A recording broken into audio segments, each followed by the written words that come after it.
Hello, CSL. What's happening? We're back today with another episode of our CSL podcast video cast. As you can see by what's on the screen, we're here today to talk about the Eastern Conference preview for the upcoming season.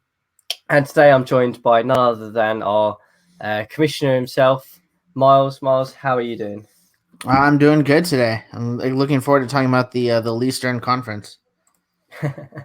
Yes, it's interesting. So I guess it's quite a good opportunity for you to kind of say what you think, really, and cast your eye over the Eastern Conference, really. And we're going to sort of be going through every team and talking about the moves that they've made, direction they're going, whether it's in a positive direction, possibly a meandering direction, or looking forward to next season's draft and lottery, because that's going to be one hell of a lottery class, a draft class as well. So we'll kick off today, and we'll start with the Boston Celtics, if this is going to load up for us. Here we go. So Miles, hang on. So Miles, I guess the interesting thing for the Celtics is really they didn't lose anyone, and obviously they picked up Miles Bridges. It's obviously Miles Bridges in the draft. Yeah, this is a team that's always been deep and has done a great job of not losing talent. I don't know if that's like a skill, but it seems to be one, and Dennis does a really good job of team building. And so he's been kind of getting the fruits of that labor these past couple seasons. Miles Bridges is a nice addition. I don't know where he fits in right away, just because this isn't exactly a team that has a ton of playing time available and has a lot of young, promising talent already getting bench splinters. So it'll be interesting to see kind of what the decision is for them moving forward. Yeah, absolutely. And I guess it's a team that is on the cusp of, I think we've been saying it for a couple of seasons now. It's just waiting for that one season where they go from being that perennial sort of playoff regular appearing team to being one of the elite teams in the Eastern Conference. And I mean, we kind of thought it would be last year. Do you think that it's finally going to happen to the Celtics this year? I mean, it'll happen when it happens. When you have a team that's led by such young players like Fox and Scal, it's not exactly like the easiest thing to just be a playoff,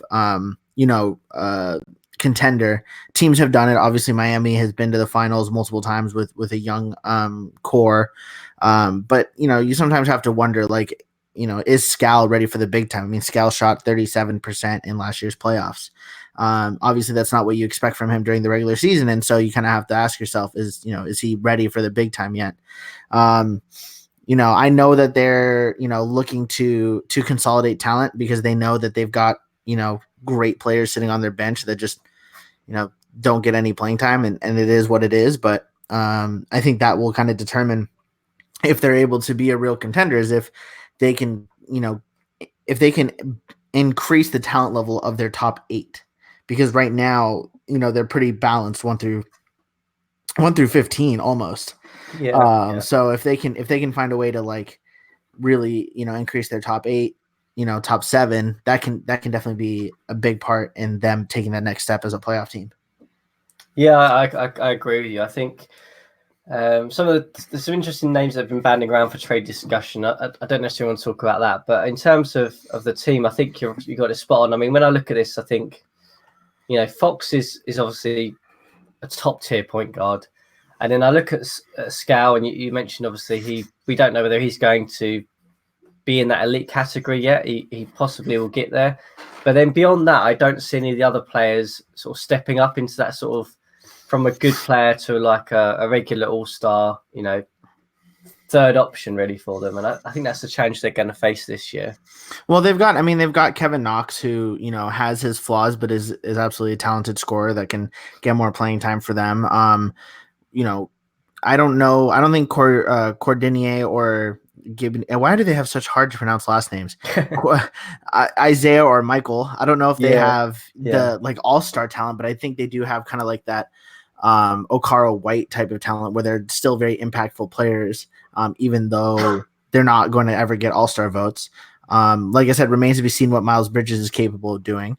But like, I mean, let me ask you this though. Let's take their starting 5 completely off the roster. All right. So no McLemore, no Corden, whatever, no Fox, no Thompson, no Scal. right? Their starting five is probably Mishinu, Gibbon, Nije, Knox, Gordon, and maybe Trigvi Hlinason. It's still I still in the East. That's still a playoff team. That's right. That's at least a 500 team, and so this is just a really, really deep team that just needs to find a way to consolidate that talent. And if they, like I said, I think this is basically the story of the Celtics. If they don't make any moves, if they stick to the path that they've been on the last couple of years, I think we're going to see another mid-50s win season, another probably second round, maybe Eastern Conference Finals. But I don't think that they have that next gear. And I think Dennis knows that too, because as we both have alluded to, he's been pretty active in trade talks. So I think we will see that trade made this year where they get a big third player, whatever position they get. I think the only player they're really married to on this roster is Fox. I agree. I think kind of with the Celtics, it's watch this space, watch what they can get in the actual season. But if not, then I think you've got it hit the nail on the head. Really, it's kind of business as usual. Kind of not expecting any further progress possibly this year because of the age of the roster. Should we move on to the next team and talk about the Toronto Raptors? So. A team I think it's fair to say is definitely Black Ice's roster now. He's been there for just over a season. And I mean, you look at the transition of players he's had in the offseason, and it's definitely his team now. That's a Black Ice offseason for you. Other than the other Black Ice offseason, which is when your player just leaves you in free agency. Yeah. This one I think is Black Ice might look at a little bit more fondly. I have to say, I'm honestly astonished that he traded Kawhi Leonard after the real life season Kawhi Leonard just had for the Toronto Raptors, who Black Ice is a real life fan of. But I guess when Leonard left for the Clippers, it kind of made things easier for him to trade him. The Kawhi Leonard in real life is not the Kawhi Leonard in CSL. No, but everyone has. It's easy to let real life kind of, be a part of your thought process. When it comes to how you do things in the CSL. I really like that trade for them, though. I think getting Kid Gilchrist and DeMar Carroll is a fantastic trade for them in terms of value for Kawhi. I like every move they made in terms of value, and I think that everyone says that, but remains to be seen how it's all going to work together. Yeah, I mean, I when I looked at this team, the Raptors, and I made some notes on for today. Really, I've written down sort of good trade deals, no key bumps or changes really, but I've just got roster structure. I don't necessarily know how this roster is going to fit together in the league this year, which to me, I honestly have no grasp or no idea of where the Raptors are going to be this year. My biggest fear for the Raptors is that they're going to have a really hard time scoring the ball. Joseph has emerged as a really good, lead guard.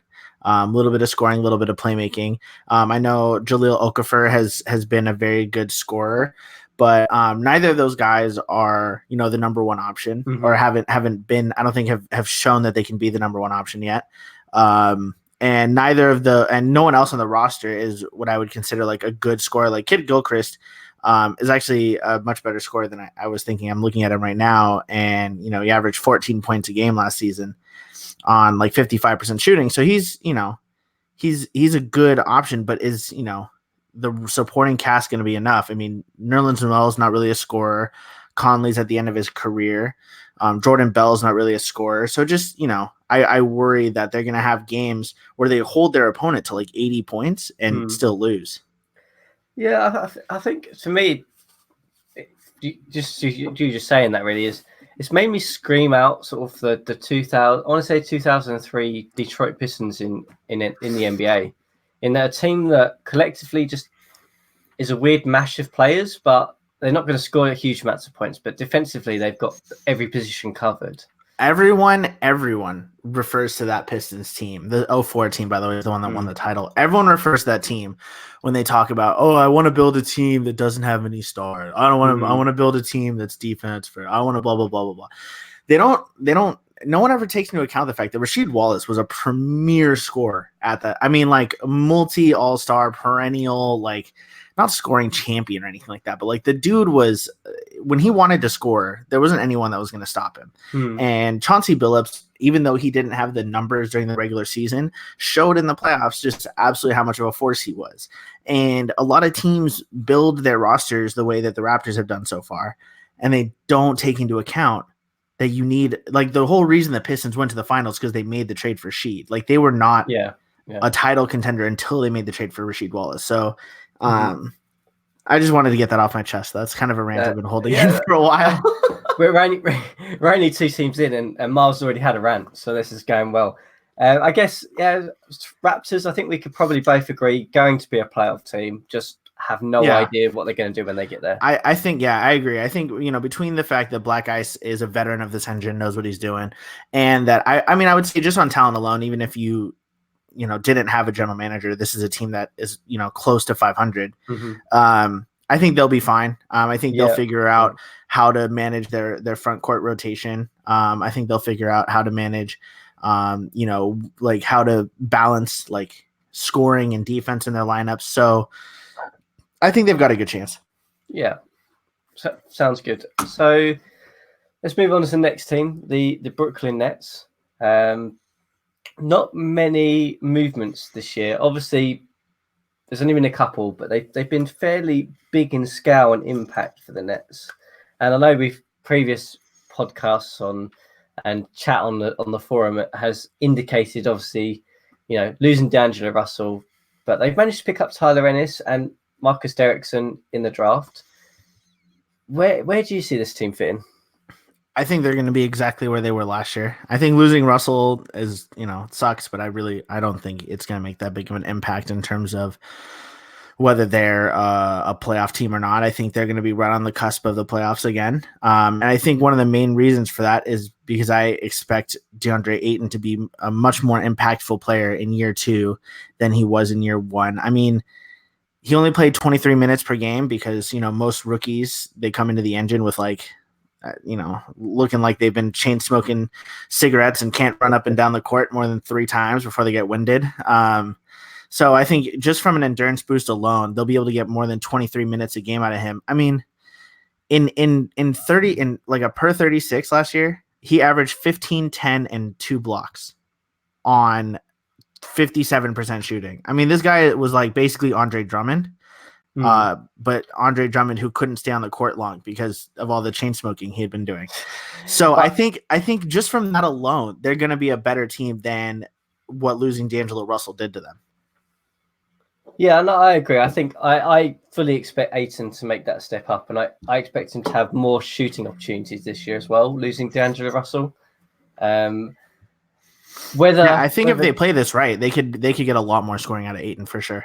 Oh yeah, and my only question is whether the Nets will stay on this current path, because there's been a lot of discussion around them rebuilding, but then I look at the team and the entire team is pretty young, so I kind of wonder where the rebuilding is going to go. Is it rebuilding for the sake of rebuilding? But I mean, Ayton's the one that stands out for me. I think Tyler Ennis is a fantastic pickup as well to replace D'Angelo Russell. I don't think they're going to lose much there. I think exactly. I think he's the kind of point guard that like he's not gonna win teams games, but he's not gonna lose them either. He's gonna do his job out there. He's gonna be fine. And when they don't need to rely on him to be anything more than that, when you've got Turner and Rashad Vaughn and DeAndre Ayton, and these other guys who can be, the high impact, offensive players, I think they'll be fine with Ennis, running the point guard, especially because he's also pretty good defensively. Yeah, exactly. Yeah. Some of these other middling point guards that teams have out there are like trash defensively or something like that. And so that can really hamper a team. But that's not going to be the case with Ennis. So I think Brooklyn is no worse than they were last year and possibly better. Yeah, and I think in terms of their win-loss scenario, I think they'll be plus or minus 3 from where they were last year, if I had to guess. And obviously barring any changes. Oh, yeah, of course. That goes without saying. Yeah. Okay. The Philadelphia 76ers, a team that finally looks like it might have a GM. This is a cursed franchise. This is absolutely a cursed franchise. It's just a cursed franchise in CSL. And as you would expect with a team that had no GM during the offseason, the losses were minimal. The additions were just draft and odd signings that were made by Brett, I think, who looked after them in the off-season. I guess they've added Robert Williams, which filled a massive hole for them in sort of the centre position. Yeah, I mean, surely with a GM, Miles, they've got to be better than 34 and 48. I mean, how many times have we said that this team is a playoff team if they just have someone to set their lineup? I mean, Lonzo Ball was like in the starting spot of the depth chart, and he only played like 40 games or 45 games, something like that last year, and they just never made any changes. I think, they came into this offseason with one goal, and that was to retain Jabari Parker. So off of that alone, I mean, they've already succeeded. There is a lot of talent on this team. I think if they can stay healthy and if they can make the adjustments during the season to figure out, okay, how much can Robert Williams contribute right away? Like, how much do we want to be playing guys like Festus Ezeli and Mo Wagner and Al Horford instead of, you know what I mean? Just kind of figuring out all these question mark pieces. Where does Juwan Staten fit in? Is he going to be the backup point guard? Is Ray McCallum the backup point guard? There's like these little questions that you think are like, oh, that's like not a big deal at all. But guess what? They don't get answered when you don't have a general manager. No. And those little things can be the difference between the team, being fine and like just hemorrhaging losses just because, there's dudes on the court who don't belong to be out there. So that's kind of how I see it. Yeah, I mean, I think as a new GM, I'd be quite excited by this team because you look at, yes, Jabari Parker and Lonzo Ball, but you look at the other positions and there's like two guys who could easily fill that position. So there's almost like a really good opportunity to sort of have the in-roster battles, I think. Look at Robert Williams and Damian Jones as the centre pairing. You look at Wagner and Payne as the power forward pairing. Not to mention Al Horford. Like, Al Horford is on this roster. And he was good for you guys. He was, yeah. He's old, but but he performs in the playoffs in DDS as well. So that's always a massive positive. And even in limited minutes, he can still be a quality center. So like even if Robert Williams isn't ready right away and Damian Jones continues to be underwhelming, they have Horford now who can step in and take those minutes. Yeah. No, I'm excited by this team. And obviously we looked at not last year, but the year before they made it all the way to, I believe, to the conference finals. So this team has the potential to kind of go all the way, really, and just a case of a GM picking it up and running with it. Yeah, I mean, the Atlantic's going to be tough this year because I think we've got 4 teams that I think we're pretty confident are playoff potentials. I'm not going to go so far as to say they're all locks, but they're like at least, the Boston Celtics are a lock, and all 3 of the other teams, Toronto, Philadelphia, and Brooklyn, are all, none of them would surprise me if they were even like a 5 seed, for example. Yeah. Okay, moving on to the New York Knicks. Probably not every team in the Atlantic can be a playoff team. No. Excuse me. Not every team in the East can make the playoffs, and we could probably pretty much stamp on that the New York Knicks are not going to make the playoffs this year. But Miles, they have picked up, the number 1, number 2 pick, and Tim Quarterman, Larry Sanders, fairly serviceable guys, 2 really good potential rookies. It's actually probably an exciting team to watch this year.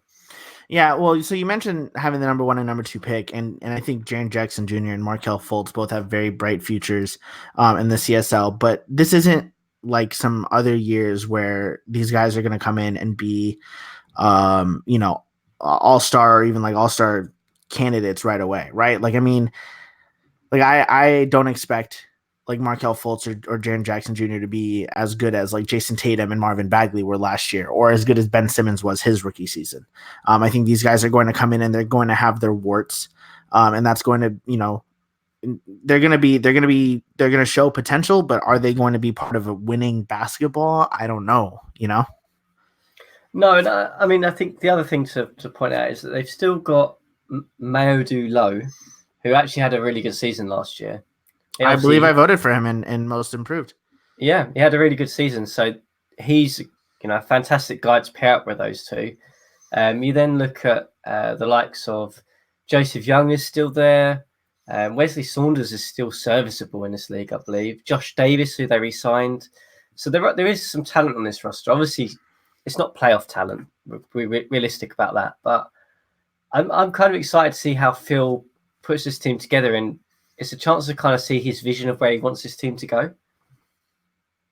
Yeah, I mean, New York for the past few years has been, just like a collection of like just mismatched talent and guys that have been kind of cast off. And then like, your occasional like really talented, like they've had James Young, they've had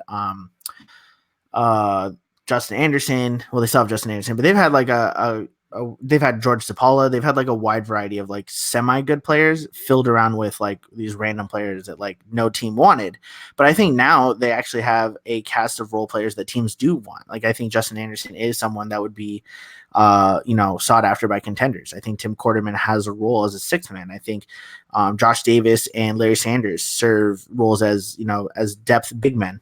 And so I think all these guys, they actually finally have a team of people who actually belong in the CSL, and hopefully Fultz and Triple J can step into that, 1-2 role moving forward. Yeah, I think it's an interesting team to watch because there's probably going to be roster movements. I don't expect this team to stay the same by the end of the season because they've got, as you said, they've got some guys on this roster who can help teams who are trying to win now. So I agree. Yeah, we'll see how that plays out. Whether Phil takes a gamble on another sort of first or second year guy and tries to develop them like he's done with a few in the past, it's worked pretty well for them. So I can see that happening. But Knicks have drafted well. They've got two good guys. It's just a case of rolling forward with them now. Yeah, well, I mean, time will tell if they drafted well. We assume they drafted well. Yeah, we assume. They're the two players almost all of us would have picked if we had top 2 picks. I know some people disagree, but some people think Michael Porter should have been up there. But I think for the most part, these are the two guys that would have been picked no matter who had the number 1 and 2 pick.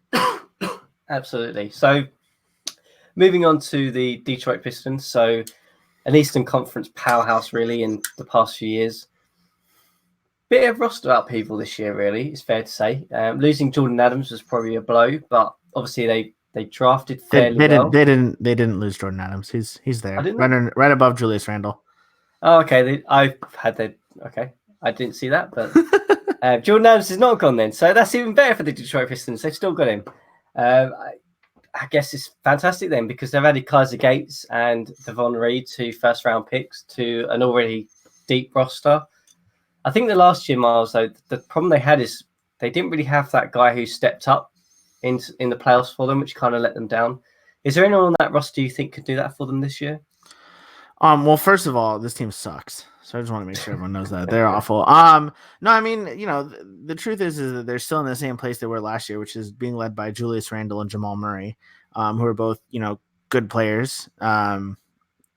Great, almost maybe great players. But neither one of them are going to go and really go off in a playoff series. I think we saw the best of Randle last year in the playoffs. I mean, he went for 19 and 12 and a half in the playoffs last year and 52% shooting. I don't think we're going to get better than that from Randle.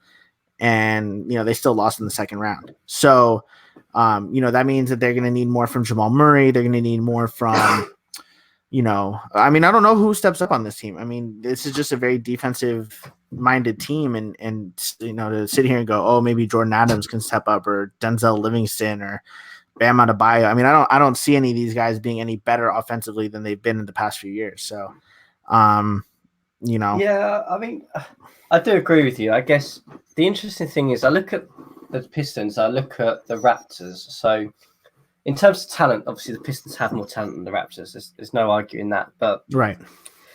And I guess I could throw Boston into the mix here. I guess for me, they're 3 teams I expect to be in the playoffs. For me, I kind of expect them to be chasing that elite player that's going to put them over the top because they've all got talent across the roster from like at least 1 to 10 pretty much.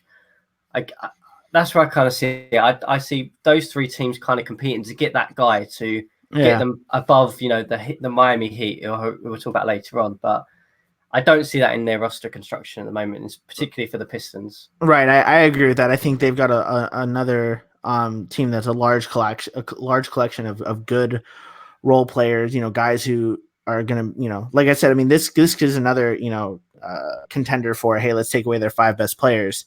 Are they still a playoff team? Yeah.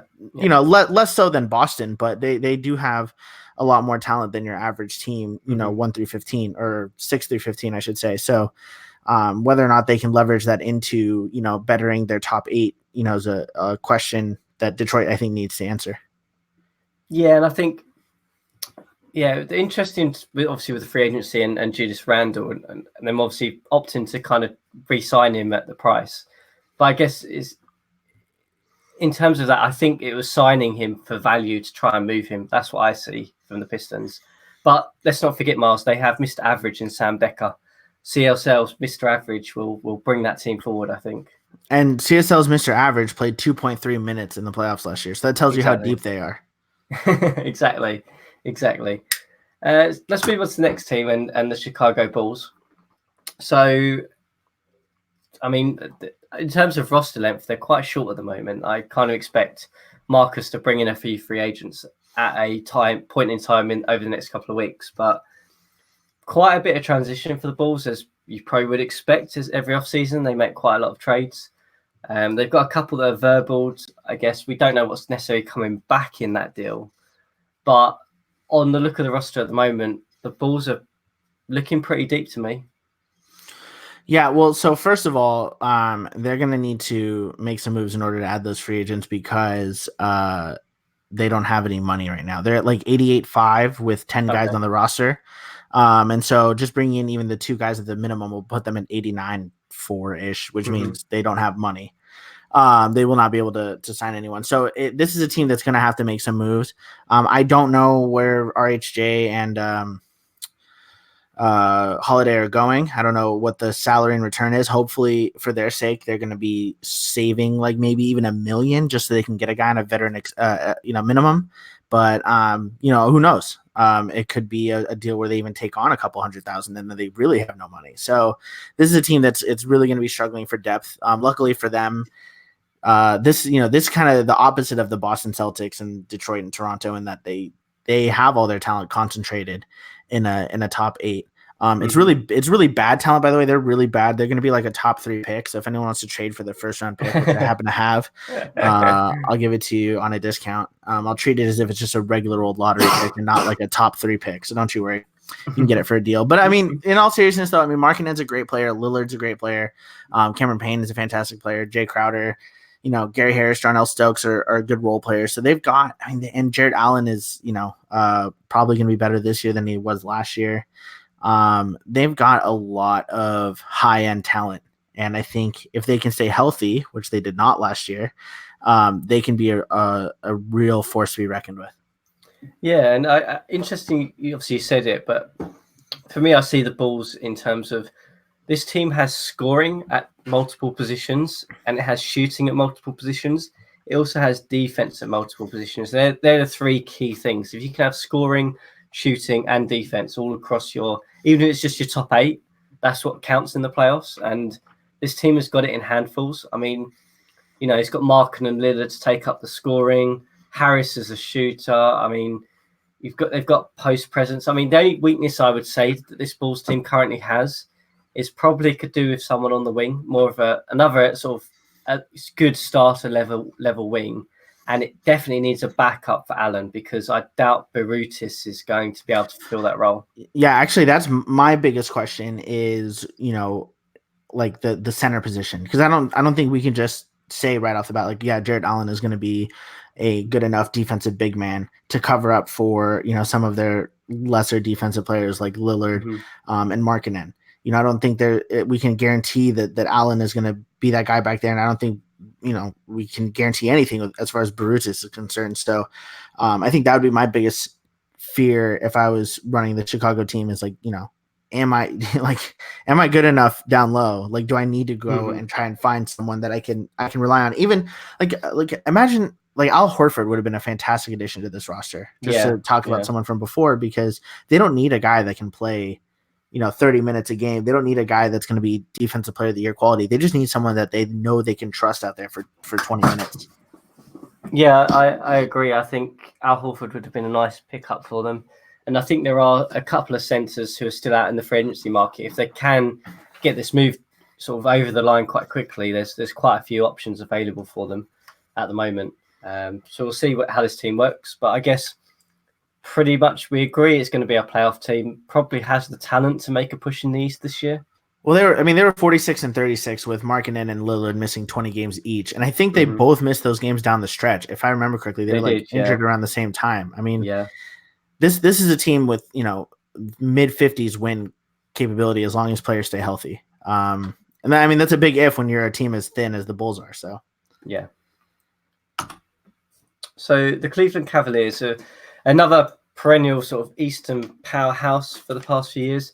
It's made a couple of significant moves this year. So obviously, off the back of the Jazz trade last year, they obviously then moved Steph Curry.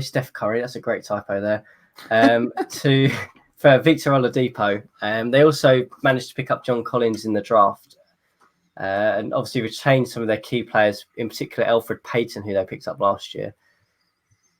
Yeah. So where do you, go on, Miles. I guess where do you see them playing out? They've got elite talent, all in all positions, and interesting mix here.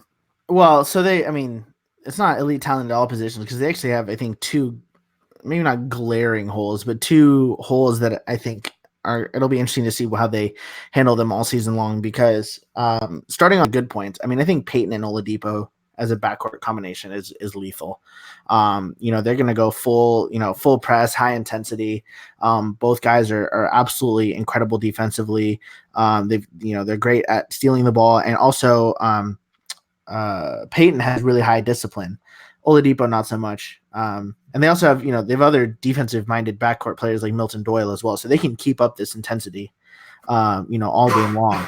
So I really like it from that perspective. Blake Griffin, obviously fantastic player. Who knows how much he's got left, but Drummer is betting on Blake Griffin having something left in the tank.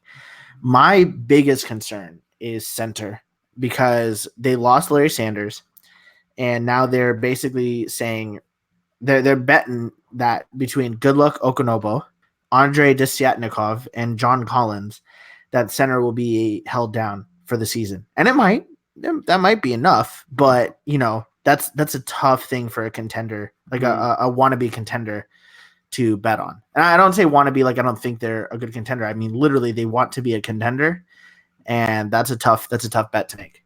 Do you know where they sit off the top of your head on salary commitment? Yeah, so they got room for a vet minimum. They do. They've got about $5 million left in space before the hard cap, and I think they have 13 players under roster. So again, I was gonna say again, similar to the Bulls, Miles, there are some really good centers still out there in free agency, who they can pick up, who can, not necessarily be starters, but can take some of that load at that position, I guess.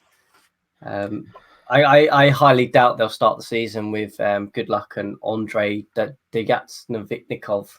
That's a great name, but I don't expect them to stay with those two. I expect a move or a free agency signing. Yeah, and then between Thompson and McDermott, they've got both ends of the spectrum covered of the 3 and D because Sam Thompson plays defense and Doug McDermott shoots threes. So between the two of them, every team has a weak position. This is just going to be theirs, and I think they're okay with that, considering the talent they have in the backcourt. There's another team that I worry about. How are they going to score? This could be a team that could easily lose some games, like 88 to 82. But when you have Blake Griffin, who is one of the premier big men scorers, I think they'll be a little bit better off than a team like Toronto, for example. Yeah, I mean, for me, I think this team is set up to play one style and one style only, and that is high full court pressure defense. I don't think necessarily will be very good in a half court set. So with Peyton and Oladipo and the way DDS works, I expect them to get a lot of fast break points and force a lot of turnovers. So I think that's what they're going to live and die by this year. Right. Well, so here's the thing, though, is with the strategy caps, if you go high full court, high defensive intensity, then that means you have to sacrifice elsewhere, which includes offensive pace. So if they go the 9-1-9-1 strategy or whatever it is, and they go with the slowest offensive pace, I mean, Elfrid Payton might get that steal in the backcourt, and then he might stand around for 20 seconds and let the other team roll up. he is an elite guard. He is an elite guard, and I guess the advantage of if they play slower is that the ball will move a little bit more, and it means possibly Blake Griffin will get more shots. Oh, for sure, for sure. And So Peyton has really good handle rating, so he can handle pressure yeah, and stuff like that. So that's exactly how I see them playing, and that'll be the only style of play that will work for this roster. Yeah. Whether it's enough for them to get over the hump and get to the conference finals and then into the championship final, I don't necessarily know at the moment, but I expect them to be pretty close this year. I think they're going to surprise a few people with the way they're going to start. Yeah, I feel like the East has a big middle tier of like 50-ish win teams, and who knows how they're going to separate themselves over the season and in the playoffs. Yeah. So let's jump onto the Indiana Pacers, who picked up a new GM, I believe, just before the offseason. And as you would expect with a new GM, he's decided to mold the team into his own fashion and made some quite significant signings. They obviously had a high draft pick, which meant they could trade it to get Moutier. Some big names leaving, some quite big names coming in. What's your take on the Pacers, Miles? I mean, I'm fine with the moves that they made because, Oladipo for Curry and Butler, I think worked for both teams. It was a win for Cleveland in terms of fit, but I think it's a win for Indiana in terms of overall value. And I think, Curry and Butler will both get something for Indiana and trade down the road. I know they've been panned for the Moutier and subsequent, Houston trade, but they did get some future assets. It's really like, I think one thing that a lot of us underestimate or don't quite, understand when we talk about new GMs trading away picks is it's kind of daunting to make a blind pick. And it wasn't like Indiana had any prior scouting information. So, even though they could have easily just gone off the media and just blindly picked, say, Michael Porter or, I don't Miles Bridges or something like that. Like, I mean, it's scary to make that kind of a commitment when you don't know anything about the game, you don't know anything about the league, you don't know anything about the players. It's a little bit easier to kick the can down the road. And they did so by getting, 2 future first round picks and Justin Patton. It could have been worse. And the Clippers pick should be a lottery pick, so they could have done worse. So you're not getting a guaranteed top 5 pick, no matter whose pick you're trading for. So, No, I think for me, it's a really interesting collection of players. So, as you kind of said, kicking the can down the road, but Justin Patton's a pretty good player. They've picked up Butler and Curry, who are still easily capable of doing well in this league at the moment. They've still got Kevin Love. I honestly have no idea what his ratings are, but I still would imagine he's a pretty good scorer. And then you've got some of this young talent that's sort of emerging through. Like, they're going to hopefully, fingers crossed, they'll get Justice Winslow for a full season, which is huge. They've still got Lowell Akule, I think his name is, the center who last season people said was a very good selection and a starter. Samuel J. Lee, I believe that's his name, is a pretty versatile player. So there's a collection of players here that, to me, screams they're going to be middle of the pack in the East. I don't think they're going to be terrible, but I don't think they're necessarily going to breach that playoff. Yeah, this is a mid-30s, like 30 to 36 win team. Just because, they're going to – the thing is that they've got enough talent that they're not going to lose to the bad teams because between guys like Love and Moutier and Curry, I mean, that's already more talent than some of the other bottom feeders in the East have, not even to mention Winslow. Or guys like Ojale or Butler. But they also don't have that, elite talent that's going to help them against the teams. Like they're probably not going to win a lot of surprise games because, Love and Curry maybe could go off against like a Boston or a Detroit, but like no one's betting on that. No one's putting money down on those games. So I think this team will win the games they're supposed to and will lose the games they're supposed to. And they'll, the GM will learn more about the engine and learn, what he's got moving forward.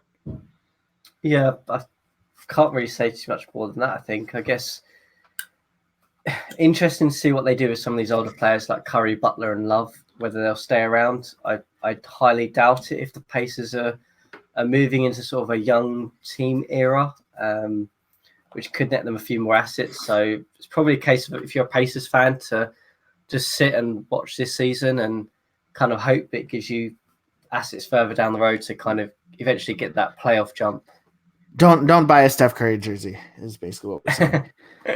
Or a Butler or a Love one. I know Love was, I think, verbaled or traded, but the Philadelphia GM left, which I think caused that one to collapse. So I fully expect Indiana to be shopping those guys. Yeah, I agree. The Milwaukee Bucks, a team that's kind of been at the bottom for quite a long period now. Slowly rebuilding, slowly picking up personnel and talent. Made interesting draft selection this year. It was a mixed reaction to Troy Brown. Obviously, losing Noel and McAdoo is a bit of a talent drain for them. But Miles, where do you see the Bucks feeding out this year? Well, they won 22 games last year. They won 22 games the year before that, and they're probably going to win 22 games this year.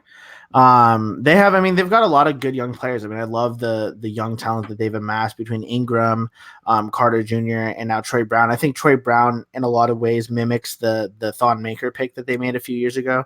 Mm-hmm. A lot of potential, and hopefully Brown will reach that potential. This first training camp will tell us a lot about whether or not Brown's going to be worthy of that fourth choice. But at the same time, you look at the players that were picked after him. If Porter is the same kind of a situation, boom or bust,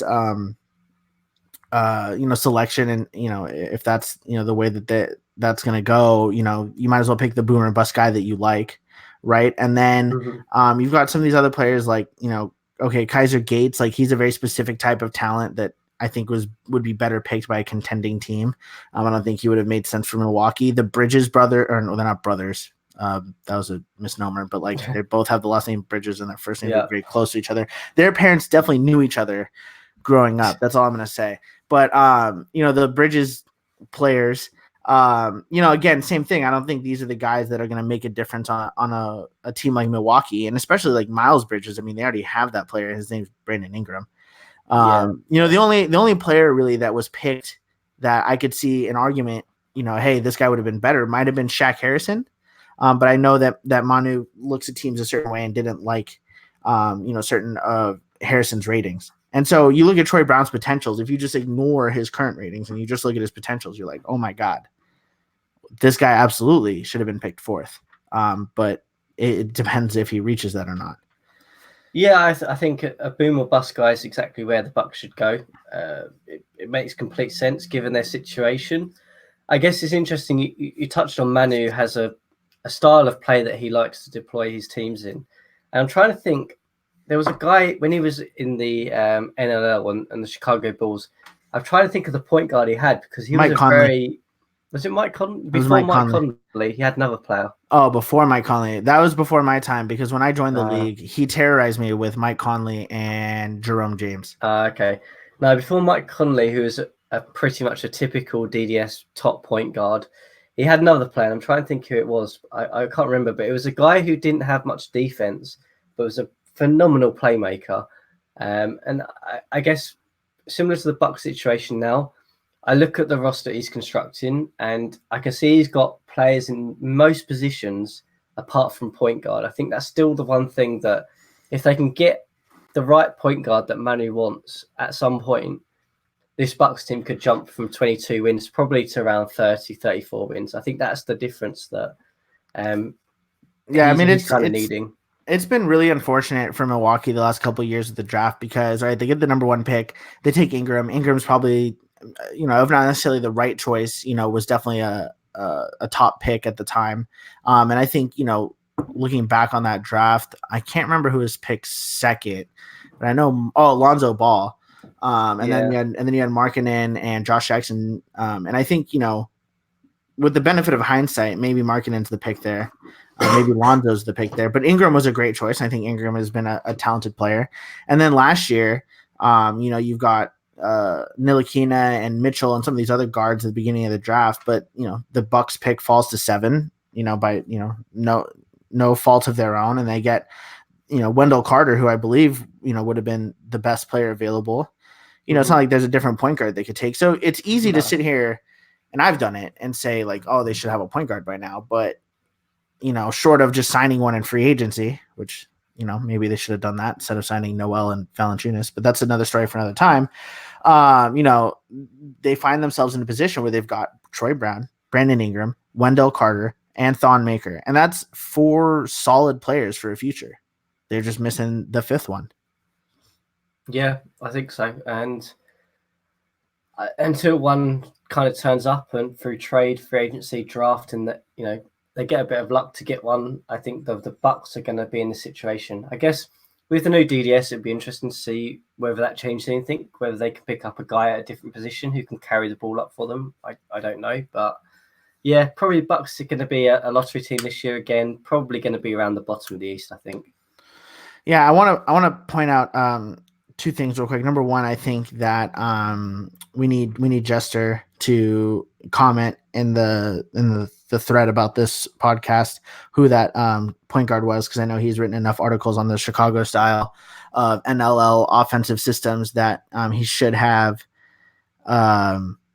he should know who the point guard is. True, he should, yeah. Him being like the probably official historian. And then number 2, I just noticed this, and I just want to point this out on the ratings on HTML. Jared Vanderbilt's ratings are literally 52 for everything. Like every single rating. So I just want to know what was going through, what was going on Kyrus or Rizzo's day that day, that they had such a shitty day that they just sat there and just went copy paste. They're like, no, I'm done. These rookies, no. Vanderbilt 52, paste. Oh wait, draw fouls times 4, 13, 52. Like it blows my mind. I would love to see. I didn't do any research, any scouting, but I wish that I had scouted Vanderbilt just so I could know if his shooting ratings are also all 52s or some variant of 52. Who knows? We're gonna find out soon enough. If he shoots 52% from every position on the floor, it's like true. So moving on to conference finalists last year, the Miami Heat, who had a pretty good offseason, in my opinion. Obviously, they had to deal with PJ Dozier for future cap reasons, but they managed to pick up Jabari Bird and Ricky Rubio. Is this a team, Miles, that you think we're probably looking at the champions for next year? I mean, to say the champions, it's impossible, I think, to say, who's going to be the champions, but I think they're still the team to beat in the East. They're still going to be a conference finalist, and probably going to be the representative for the Eastern Conference again. They didn't lose anyone. They lost Dozier, but I think the fact that they still have Simmons and they still have both Smiths makes them, definitely the number 1 title contender for the East again. Rubio's a fine addition. I think Rubio will be a good, 20 to 26 minutes a game, point guard. I think Jabari Bird is, I think that was a smart move for them. And I think going from Dozier to Bird is not a big deal. I think for a lot of teams that might be a big deal, but not for the Heat. That they're going to be fine, Yeah. So I guess 56 wins, probably projecting that again. I in terms of Rubio, obviously the Kings lost him through their cap situation, and the Heat obviously paid a large 1-year deal to kind of get him. I mean, he's obviously going to bring defense. He's obviously got shooting issues. Is a lot of it going to be down to the right rotation for the Heat this year rather than the talent now?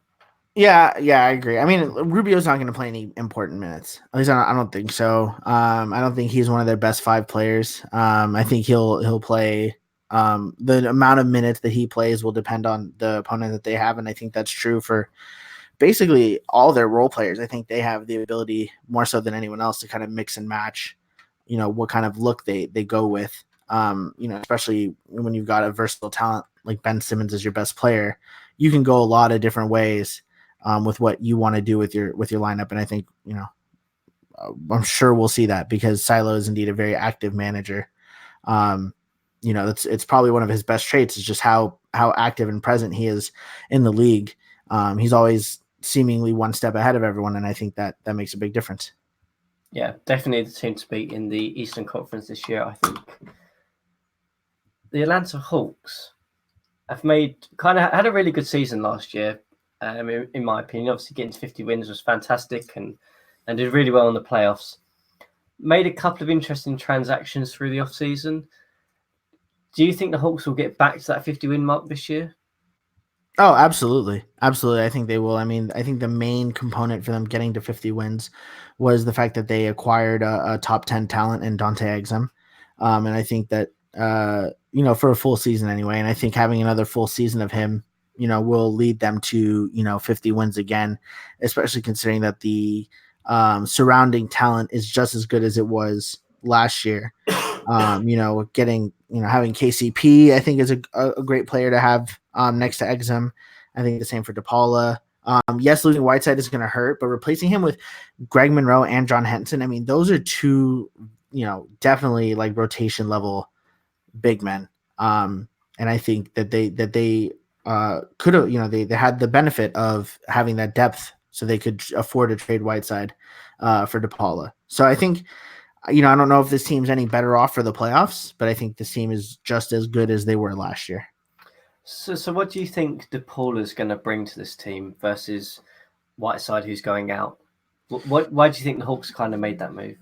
Well, I think that it was more of their concerns about Whiteside is why they were willing to make the move. I think the thing with DePaula is because of his size and because of his defensive ability, they have a lot of versatility. Between DePaula, Holiday, Exum, and KCP, they have great defenders, many of whom can play multiple positions.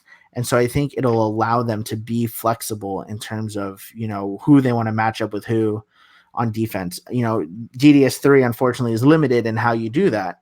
It's not like, DDS 19 where you can do matchups and stuff. And so having versatile players that can swap between positions makes it a lot easier to, say, oh, hey, I want to match up this guy with that guy.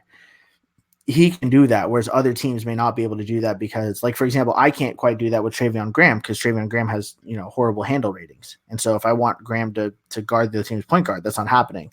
But if he wants, Holiday to step up to point guard and DePaula to slide down to small forward or whatever the case is, he can do that. He has that option. Yeah, versatility is key. And I think I see DePaula probably playing 1 to 3, I guess, through the season. My only concern is with this team, as you mentioned, is yes, they've lost Whiteside and they've replaced him with Monroe and Henson essentially.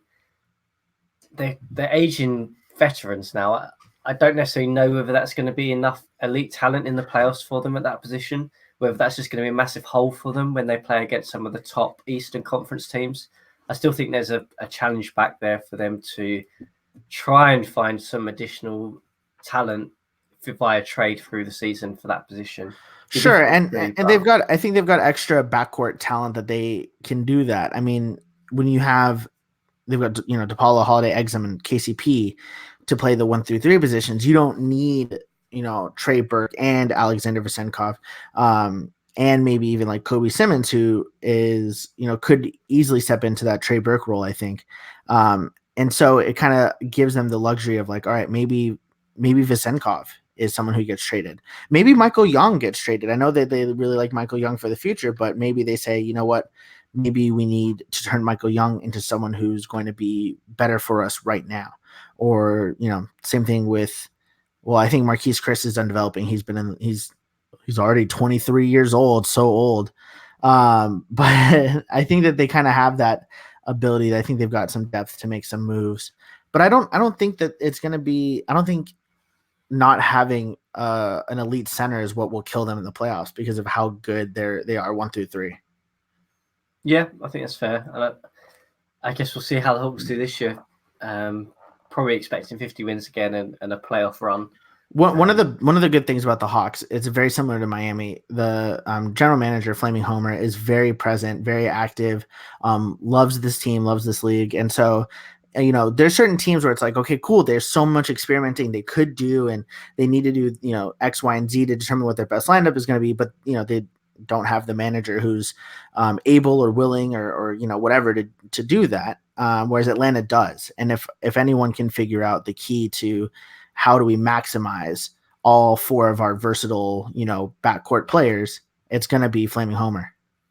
Yeah, completely agree.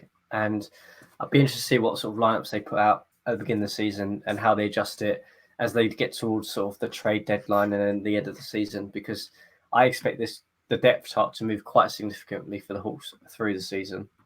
Same, absolutely. So moving on to the Washington Wizards, who had a pretty big offseason, I think. No surprise with GM Gary making moves as he always does, but some really noticeable additions here. Yeah, absolutely. I mean, Bryce Cotton, I think is a very good player and a great fit for them because, as I said on Doug's podcast, I think Gary really wants to play Teodosic at shooting guard, as much as he plays him at point guard, if not more. And getting someone like Bryce Cotton, who he can absolutely trust in the point guard spot, that's a big move for him because he played Napier at point guard, he played Rivers at point guard. I don't know that he necessarily really fully trusted them. And to have that trust in Cotton may mean that Teodosic plays 90% of its minutes at shooting guard now. Yeah, I think so. I think Bryce Cotton was a fantastic pickup for them.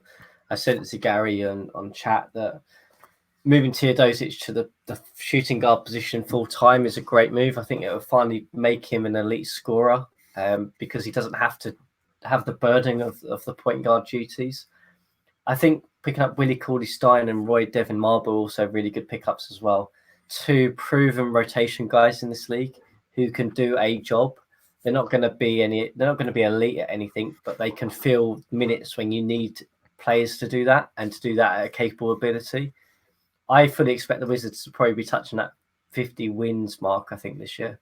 Yeah, I agree. And one player that you didn't mention in the key additions there, and someone that is near and dear to me, is Bruno Caboclo, who was fantastic for me as a backup small forward. I think he'll be relied on in Washington as they've lost both Ingles and Batum. So they lost both of their small forwards from last year. I think we can expect to see Marble playing small forward. I think we might even see Austin Rivers at small forward, but I think we'll also see a lot of Caboclo at small forward, and that made it a little bit easier for them to stomach losing Ingles and instead focus their finances on getting a guy like Cotton. So in typical Gary fashion, they're getting smaller and adding more point guards, but I think in this case it made sense for them.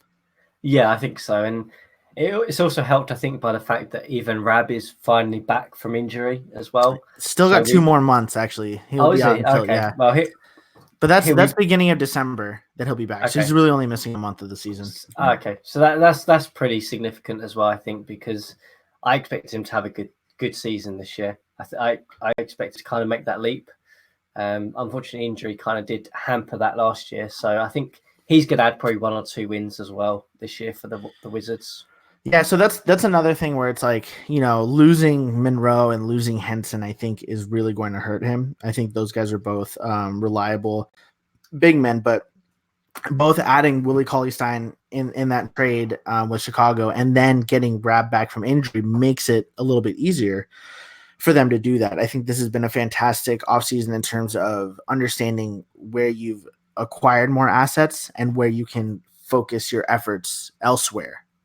And, these were all separate moves. Mm-hmm. Like, it wasn't like they traded Henson and Monroe and brought in Cauley-Stein and Cotton. Those are 3 separate moves. Yeah. So I think this is a great job that Gary did of making sure that even though he made a lot of very different moves, that they all lined up in a way that we're looking at a full, complete picture. Yeah, absolutely. And it's a sign that the Wizards are getting serious about this season, I think. And I'll be interested to see how they do in terms of when they get to the playoffs. I think that's the key thing now for this team is can they perform well in the playoffs? Well, but here's the thing. So we have so far on this podcast, you and I have said we've got, and this is just so far, we haven't even gotten to 2 more teams yet. But we've said we've named 10 teams that we feel pretty confident are playoff caliber. Because we've got the 8 teams that made the playoffs last year. Boston, I'm just going down the division list. Yeah. Boston, Toronto, Detroit, Chicago, Cleveland, Miami, Atlanta, Washington. Those 8 teams made the playoffs. And we feel pretty good about all 8 of those teams' chances of returning, correct? Mm-hmm. Yep. But we also feel pretty good about Brooklyn and Philadelphia. So there's going to be 2 teams in that mix that are going to be disappointed. And, I wonder how they may sort themselves out because maybe Toronto's disappointed by January, and so they decide to make different types of moves, or maybe John realized that he's not a contender, and so maybe he bows out. But we've got 10 teams here. We might have an 11th in a minute that feel that they're playoff caliber teams, and it'll be interesting to see how that shakes out. Yeah, and I think it comes back to what you kind of said early on in this episode, that there's probably the Heat. Then you could probably argue it's probably the Celtics and the Pistons, and then it's just everybody else. I would probably the Bucks and the Knicks, I guess. I would probably put the Pacers and the Hornets. I would put the Bulls, sans injury, in the Boston Detroit mix, just because they have so much elite talent, even though they don't have the depth necessarily. I think if they stay healthy, they could be like a playoff lock. But I think it's a big middle tier that spans probably 6 teams, and only 4 of them can make the playoffs, and all 6 of them could win 50 games. That's the other thing too. It's crazy, absolutely crazy. So should we talk about possibly an 11th team that can make the playoffs in the Orlando Magic? So a team that have made some quite significant moves. Obviously, the key additions and losses probably don't tell the full picture with this one. Obviously, with the draft pick they dealt away to pick up Donovan Mitchell. But I guess interesting that they've added Whiteside, lost DePaula, and kind of got quite a lot of good young talent now in Mitchell, in Jackson, you could probably argue Wiggins and Bede are still pretty young. I mean, Hassan Whiteside's still only 28, so a talented team.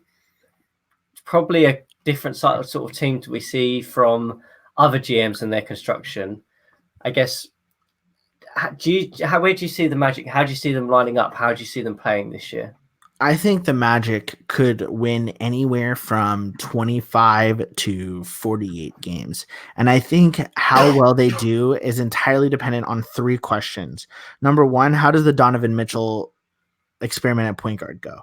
Because this more than any of the next 2 questions will determine how their season goes. If Mitchell is as good at point guard as his ratings indicate he could be, they're going to be a very dangerous team.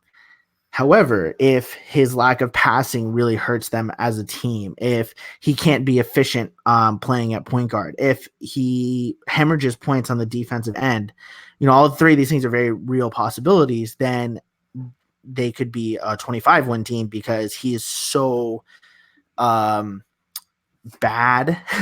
as a point guard that it could really hamper them. Number 2, how do they maximize their big men? They have 4 big men who are probably starting caliber. Really good big men as well. I mean, Favors and Embiid. I mean, Embiid is a top quality big man. Whiteside is one of the best defensive big men in the league. Vucevic has shown over the last few years that he is not someone to just forget about, almost mimicking his rise in the NBA. And Derek Favors is a really good big man too. So, they do, especially Whiteside and Vucevic, have flaws, and I think if Willie can maximize Whiteside's, the 26 minutes a game Whiteside can be on the court, if he can limit how much Vucevic's flaws come back to haunt them, if he can manage to do that while still playing Embiid 30 minutes a game, and not sacrificing Embiid's minutes, these are questions that it's going to be tough to answer. But if they can find a way to do that, that's going to be key to them winning a lot of games, because that's where almost all their talent is concentrated. And so they're going to need to make sure that they get the most out of those 2 positions down low. Yeah, and as well, looking at Jackson and Wiggins, I mean, they're a matchup nightmare as well at the 2 and 3 position. So they can have some really interesting depth shots, I think. And yeah, for me, I kind of agree with you. It all hinges on whether Donovan Mitchell can be that point guard. If he can be that point guard, this team could be that 48, 49 win team, and a playoff nightmare for some of those top Eastern Conference teams because of the depth they have at the front court. It's going to cause them so many problems, but I really don't know. I don't know where the Magic are going to fit and how it's going to mesh together, but I'm really excited to see how it works because it's so different to 99% of the other teams in this league. Yeah, it's one of those things where I really wish that Willie had game access and was able Yeah, to kind of yeah, play around with it in game, because I think the ceiling on this team is much higher if he sets a sub matrix as opposed to just submitting a manual depth chart. I really hope that Willie this year takes the time to find some GMs who can submit a temp for him, and give them a sub matrix for them to go off of, because that was one thing that I think has made Gary so good. I don't think the Washington Wizards make the playoffs last year if Gary isn't constantly readjusting his sub matrix, and that's without the game. I mean, he was yeah, sending yeah. me Facebook messages that were basically like, all I had to do was like sit there and like go back and forth through the message in the sub matrix, because he did all the work setting it up for me. Mm. I think Willie's going to need to do that. And, I mean, it's not easy. It takes time, and it's definitely a commitment. And so I don't blame him if he doesn't. I'm not going to sit here and say he's not not worthy of being a GM or whatever. But I think that's going to be the difference between, if they can be a playoff team or if they can just be a 500 team, is can he take the time to experiment with the lineups and find the winning combination? Because I think there is a winning combination here, Yeah, but I yeah. don't think it's easy to put together. No, I agree. I think just the sheer talent of this team screams a winning team. It's just how it fits together and how you can get that working in the DGS engine, I guess, is the question. But I'm really excited. I am really excited to see how a lineup of Mitchell, Wiggins, Jackson, Favors, and Bede, and then probably Whiteside off the bench will work, because that's just talent all over. And who knows what happens? But another possibly another team that could make the playoffs in the East, and adding to that sort of 11th team that we talked about earlier. So I guess we'll finish off today with the last team in the Eastern Conference, the Charlotte Hornets, who have been slowly building through the draft, or the past few drafts, really. Kind of continuing that trend, do you think, Miles, this year? Oh, absolutely continuing that trend. Mikal Bridges, I think, is a really good role player to have. Unfortunately, the Hornets have found themselves in a position where, if their pick had just jumped a little bit, they could have had a real like difference maker. I don't think Mikal Bridges is quite necessarily a difference maker for a team like Charlotte, but I think he's a fantastic fit next to guys like Young and Chris Dunn, because he doesn't need the ball in his hands to be a successful player. His biggest strength is on the defensive end and the fact that he can be a complementary offensive talent. So I think they made the right choice picking Bridges. I just wish that they had been able to get, someone who's going to be more of a impactful player.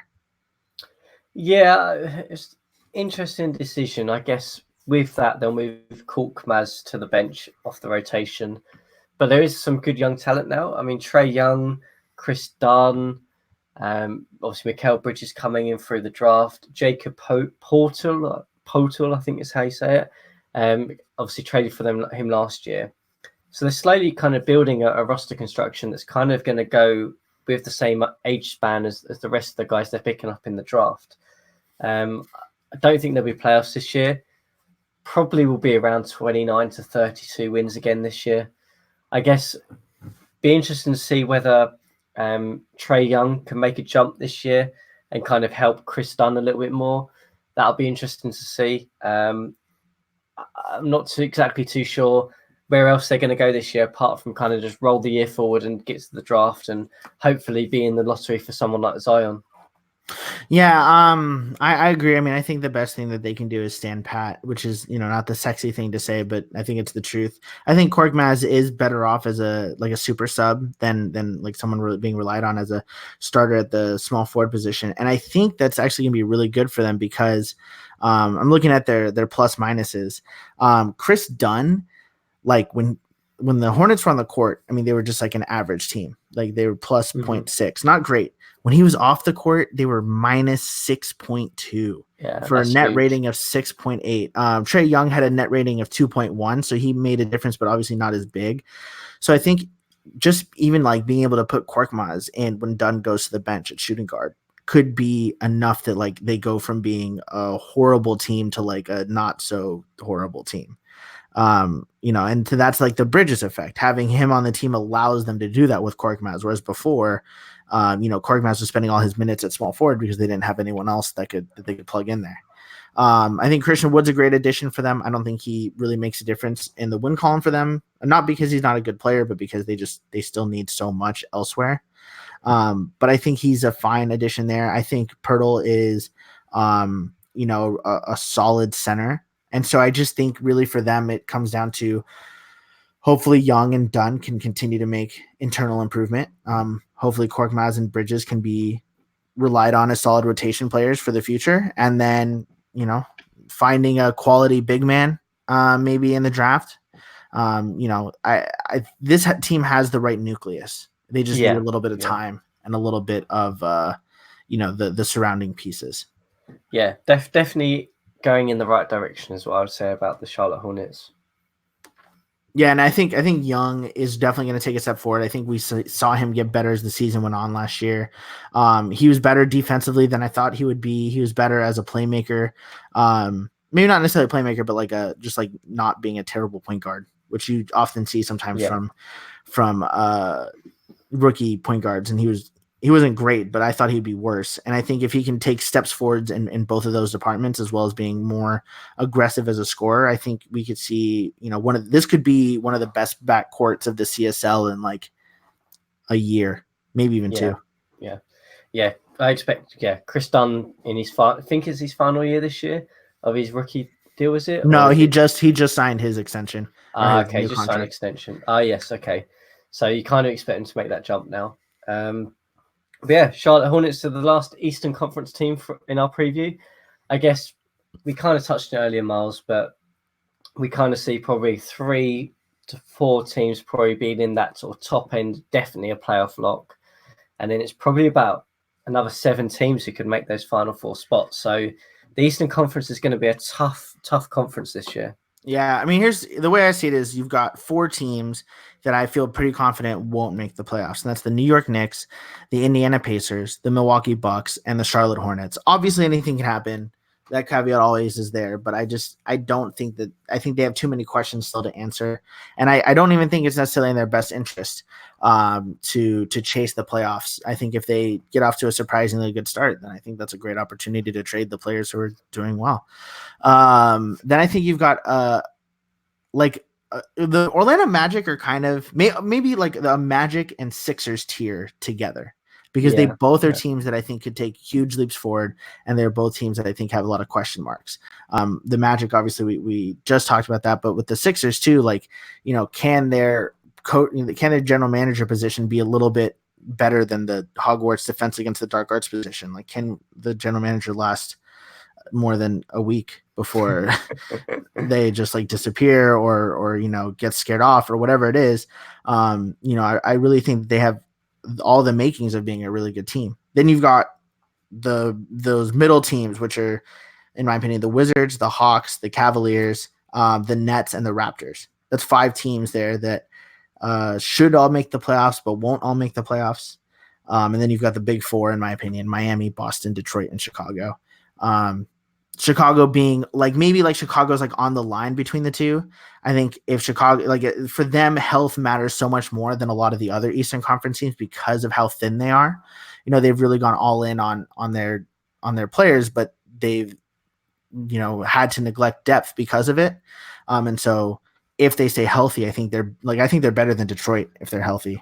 I think they're a better playoff team than Boston if they're healthy. But the whole if they're healthy thing is such a big deal that I have to put them as a tier 1.5. Yeah, I think I agree with you. I think it's probably 3 tiers, as you kind of mentioned in there. We'll see how it plays out. Obviously, there's the caveat of anything can happen. There could be trades, transactions that happen that completely change the landscape of the Eastern Conference. But and the Bulls already have that verbal trade that we don't know what they're getting back for Hollis Jefferson and Holiday. I mean, you mentioned the 2 things we mentioned was they lack wing talent, like high end wing talent, and they lack a solid answer at center. What is that? Who are they getting back for those 2 guys? Could that be one of those 2 spots that they're really missing? So East to me is wide open. I still think that they don't have the top end teams like the West does, and I think that's why we've seen 7 out of the 10 title winners be Western Conference teams, including the last 4, because the East just has a bunch of these teams that are just like so good but not elite. Yeah, and I think we're slowly starting to see some of the top Eastern teams become elite, or we're kind of waiting for them to become elite. I mean, the Miami Heat and the Boston Celtics are the two that I'm kind of sitting there every season thinking, come on, this is the time that you should be competing with the likes of the Kings and the Suns, and I mean the Mavericks before they had a massive overhaul. Well, now you can replace the Mavericks and with the OKC. Rockets.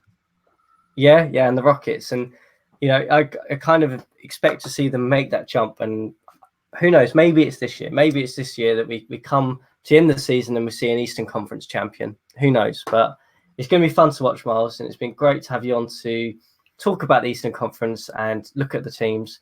And I'm sure we'll be back sometime in the future, and we'll have a Western Conference one coming up soon. Yeah, looking forward to seeing that one. And thanks for having me on, Chris. It was a real pleasure.